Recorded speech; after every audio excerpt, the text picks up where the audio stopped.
Welcome to the latest deep dive from Management Unplugged by Grang Rathod. Today, we're diving into, well, a really remarkable story. It's about a sales machine that built not just revenues, but actually built people. Yeah, it's quite something. Imagine this, a vacuum cleaner brand that took cold calls, something most people dread, right, and transformed them into genuine career paths, where product demos became less about just selling and more like, well, life lessons.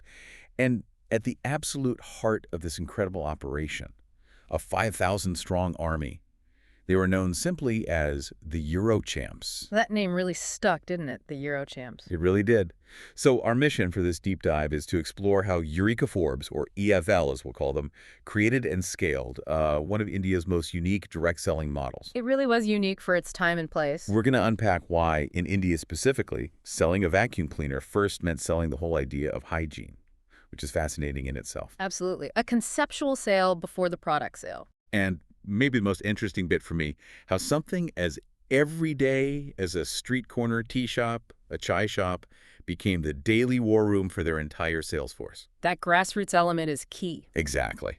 We'll talk about, what went wrong when the machine eventually started to, well, stall a bit, what they reimagined, and how leadership learned, maybe the hard way, that just chasing quotas doesn't build a lasting culture. Right. It's much deeper than just the numbers. It's all about the salesmanship, the motivation, the pride, and how that ground reality, what's actually happening day to day, really shapes management decisions, or at least how it should. Well, it's a fascinating case because, back in the early 80s when EFL was just starting out in India, the challenge was huge. Right. The CEO at the time, Suresh Gokhale, he recognized what he called a latent need for products. But these were in categories that honestly just did not exist in the consumer mindset. So people weren't asking for vacuum cleaners.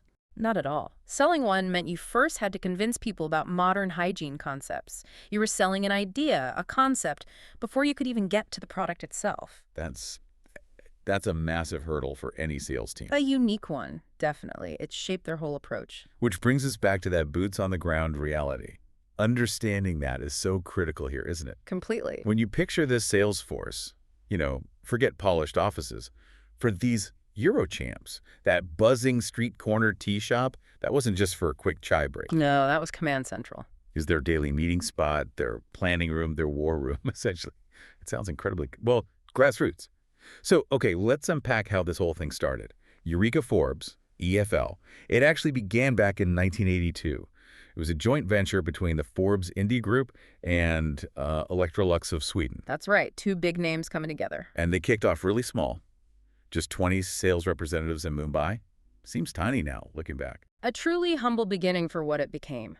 But from that small start, EFL's vision was, well, pretty profound for a company back then. What was it? Their corporate vision was to be a friend for life to their customers.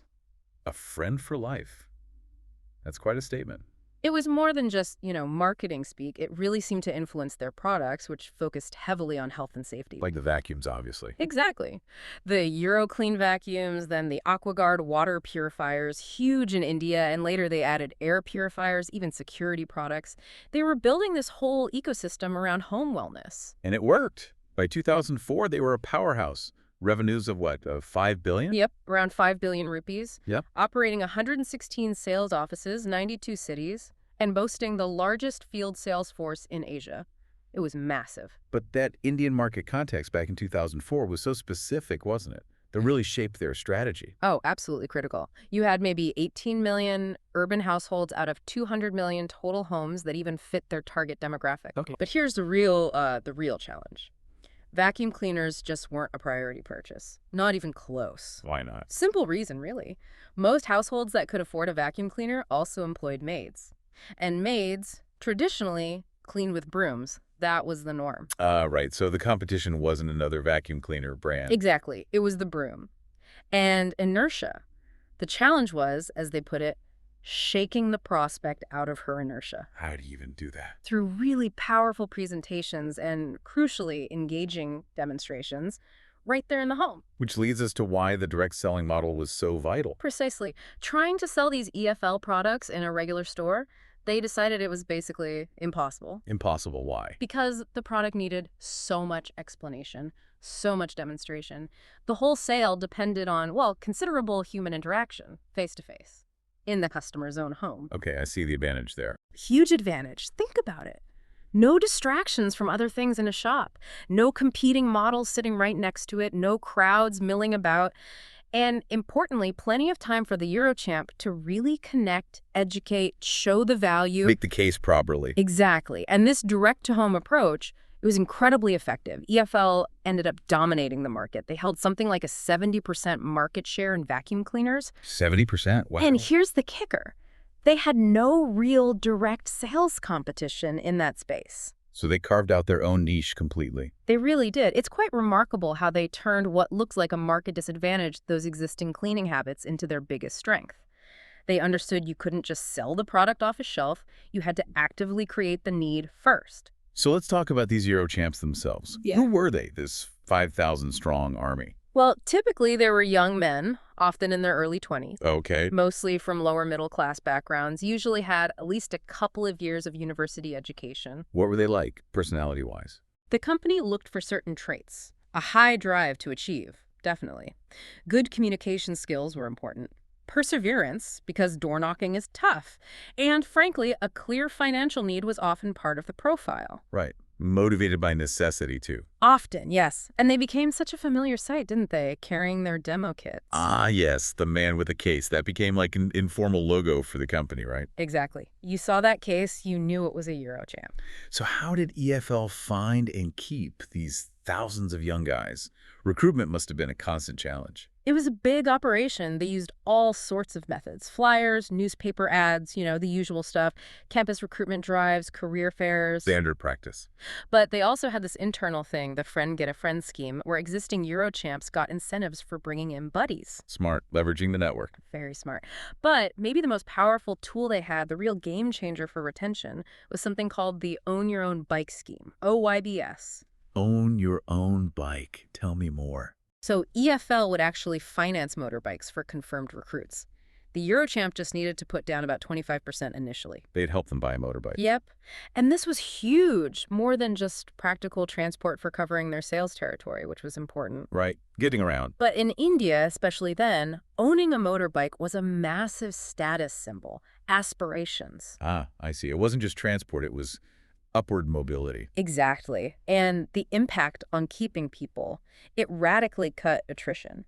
The data showed that EuroChamps enrolled in the OYBS scheme were 10 times less likely to leave the company. 10 times. That's incredible. It really is. It shows a deep understanding of what motivated these young men. It wasn't just the job. It was building ownership, aspiration. That bike was a powerful symbol of belonging and success.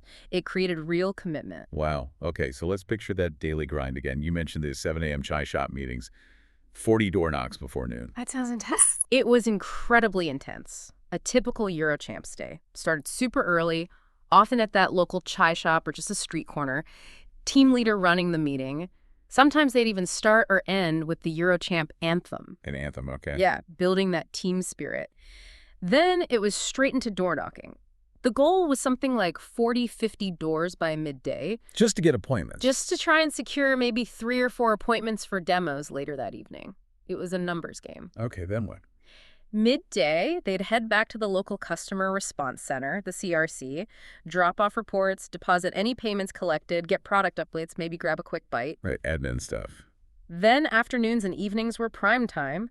That's when they did the crucial in-home demos, tried to close sales, did customer follow-ups. And it didn't end there, did you say? Nope.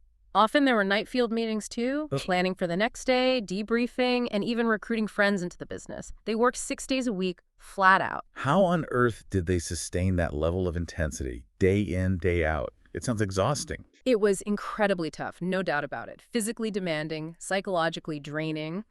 But what's truly remarkable, and what kept many going, was the profound personal transformation lots of these young men experienced. Transformation. How so? We hear these powerful stories, like H.R. Ganesh, who apparently started out building roads and rose to become a top district sales manager, a DDSM within EFL. Wow, that's quite a journey. Or another one, G. Vasudev, who remembered being told early on that he had leadership qualities. And he said, That belief made me believe. It pushed me from being a boy to a man. That's powerful stuff. It really is. The job instilled this deep sense of pride. They adopted a professional look, white shirt, dark tie, clean shaven. They earn a level of respect in their communities that many hadn't experienced before. So it was more than just a job, it was an identity. For many, absolutely. Especially for those who didn't come from privileged backgrounds. This feeling of being a professional part of the successful EFL family, that was a huge motivator. It really resonated. Okay, so you have this seemingly strong, almost transformative system. But you mentioned earlier it was also a pressure cooker. Immense pressure. Physically demanding, sure, all that travel, carrying the demo kits. Psychologically taxing, too. Well, you mentioned the ego knocks from constant door slams during cold calls. That must wear you down. It does. Constant rejection is hard. And then the economic pressure. Their earnings were heavily reliant on commissions, right? Something like 2/3 of their income? Roughly, yes. Highly variable, highly dependent on making those sales. So huge pressure to perform week after week. Absolutely. And by early 2004, the CEO, Goklaney, started seeing some worrying signs in the numbers. Cracks were appearing. What kind of signs? Well, revenues in the core vacuum cleaner category had softened. Sales closure rates, the percentage of demos that turned into actual sales, were falling. Not good. And maybe most alarming, the sales rep attrition rate hit its highest level ever. People were leaving in greater numbers than before. So the machine was starting to sputter? It looked like it. This was a direct threat to their entire direct selling model, which relied on having that large, motivated sales force out there. And what was the insight there? Why was it happening? Well, I think the key insight looking back is that just relying solely on high volume and high pressure, it can have diminishing returns, even if the initial vision was strong. Right. Eventually, the human element, the quality of the sales interaction, the motivation, it starts to degrade under that kind of relentless pressure. That makes sense. And Goklaney didn't just stare at spreadsheets, did he? He went out into the field. He did. Which was crucial. He started making field visits himself. And what he saw really highlighted a disconnect between the numbers and the reality on the ground. What did he see? He saw EuroChamps who seemed to be just going through the motions. Burnout, maybe. Could be. Or just losing the edge. He saw them missing obvious buying cues from customers, cues that should have led to closing a sale. Sloppiness creeping in. And remember how important the demo was? He noticed demo equipment that was supposed to be pristine because it represented the product's quality. Well, it was often damaged or just not clean. Ouch. That sends a bad message. A terrible message. And the skills, the actual art of handling customer objections, seemed to be getting neglected. It was like the focus had shifted entirely. From quality selling to just hitting the numbers. Exactly. The art of selling, that skill they'd built the company on, felt like it was being lost, replaced by a kind of mechanical, quota-driven process. Tick the boxes, make the calls, hope for the best. And where was senior management in all this? Did they see it coming? That's a great question. And it seems like it's a classic case of leadership getting, well, maybe a bit too removed from the front lines. Happens easily in big organizations. It does. Senior managers, even regional heads like this one manager, Mafi, they later admitted they were just too busy trying to stay on top of daily responsibilities, covering quotas, managing volumes. Firefighting mode. Pretty much. They were essentially relying on the field managers, the team leaders, to catch these kinds of qualitative problems they probably should have been noticing themselves. What was their justification? The rationalization was almost universal, and you hear this a lot. We just don't have time to coach properly. It takes all of our time just to manage the quotas and the sales volumes. The tyranny of the urgent. Precisely. And it highlights a really critical lesson in management, doesn't it? That relentless drive for output, for the numbers, can accidentally blind leaders to the decaying quality of the process underneath it all. Leading to this dangerous gap between what senior management thinks is happening and the reality on the ground. Exactly. A very dangerous disconnect. Okay, so things are looking shaky. The model is under stress. This is where it gets really interesting, right?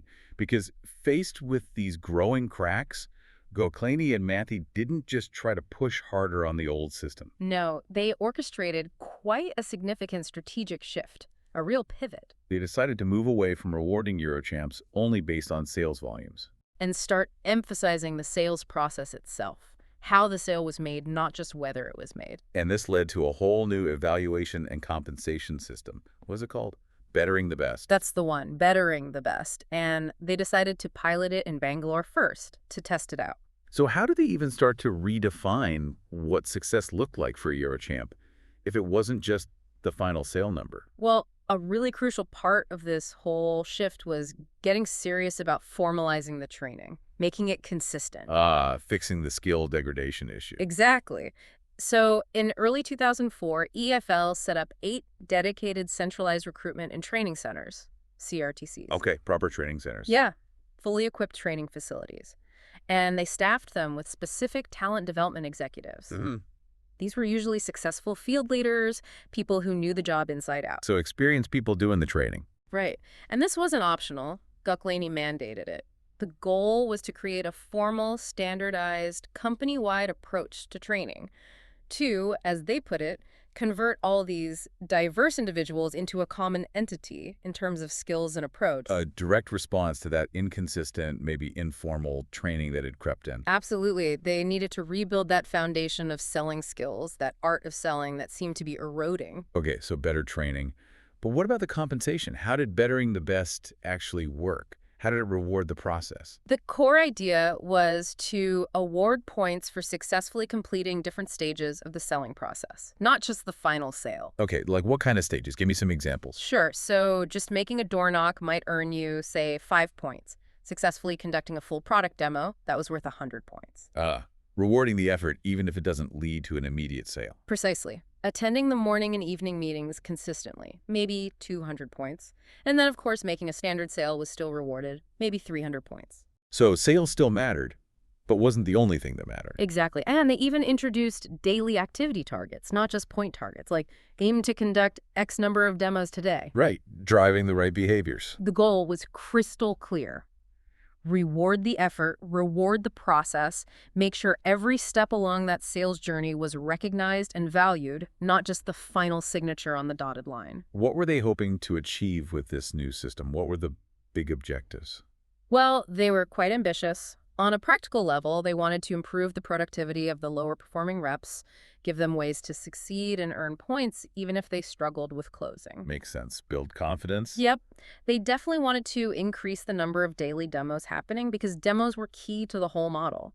Improve customer engagement during those demos, and also provide better diagnostic tools for the managers. The points data could show where a rep might be struggling in the process. So performance management data too.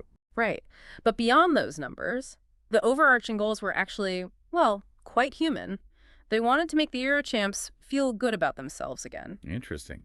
Focus on morale. Big focus on morale. Rekindle that competitive spirit, but maybe in a healthier way. And ultimately develop them as complete salesmen, not just order takers. So moving from volume to quality. Gucklany really wanted to shift their focus, get them to stop worrying about how much they sell and start thinking about how they sell, to take pride in the craft again. That's a profound shift, isn't it? Yeah. Moving from a purely transactional view of sales, just get the number, to one focused on capability building, intrinsic motivation, pride in the work itself. Exactly. Recognizing that how you sell is fundamentally as important, maybe even more important in the long run, than just what you sell. Okay, so a bold new plan. But of course, rolling out something this different, changing how people work and get paid, it's never smooth sailing, is it? Never entirely smooth. And the pilot definitely hit some challenges. Well, straight away, the EuroChamps themselves started complaining about the new activity report forms they had to fill out, tracking all those points for door knocks, demos, meetings. The dreaded paperwork. Exactly. It took time. And the group leaders, the first line managers, they were worried too.